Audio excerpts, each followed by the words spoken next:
اگرچہ موضوع نہیں، بطور ٹیسٹ کے، بطور نمونہ صراط مستقیم میں مولوی اسماعیل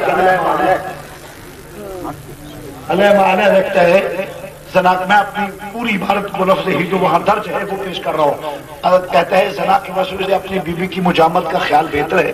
شیخ جیسے بزرگ خار سالتے وہاں بھی ہوں، اپنی ہمت کو لگا دینا بیر القدے کی صورت میں مستغرق ہونے سے زیادہ برا ہے.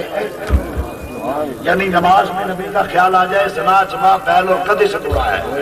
میں دعویٰ کہتا ہوں اگر عقیدہ قرآن سے نکال دو 10 لاکھ، حدیث سے دکھا دو 10 لاکھ، اگر کسی صحابی کا عقیدہ ہو تو 10 لاکھ، اگر کسی تابعی کا عقیدہ ہو تو 10 لاکھ، ائمہ اربعہ سے ثابت کر دو 10 لاکھ.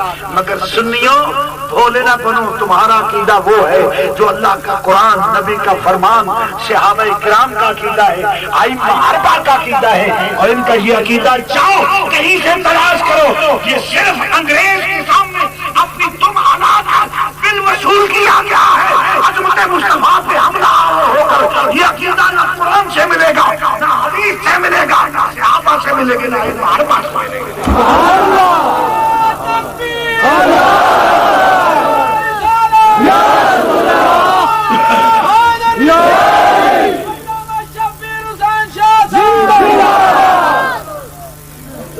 عقیدہ کو مذاق نہیں گا.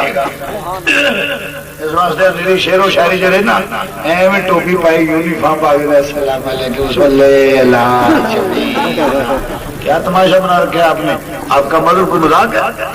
اس پہ نجات ہے.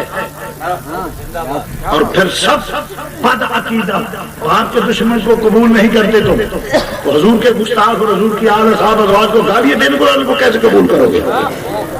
غیرت بھی پیدا کرو اپنے سینے میں.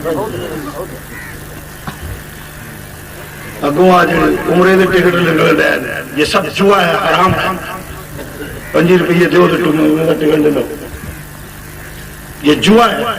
اگر میں غلط کہتا ہوں تو علماء کو چاہیے میرے خلاف کرے، شاہ صاحب غلط کہہ رہے ہو مذہب کے حوالے سے. 25 روپے کا ٹکٹ خریدو، 50 روپے کا ٹکٹ خریدو اور عمرے کا ٹکٹ نکلائے گا، یہ جوا ہے، بالکل غلط ہے. کیا بات صحیح ہے، بات صحیح ہے. ساڈے اتنے ٹکٹ کٹنے تو سائی در میں کلو پیو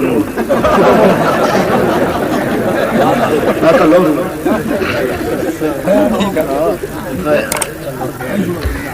عزیزہ نے گرامی عرض کرتا سب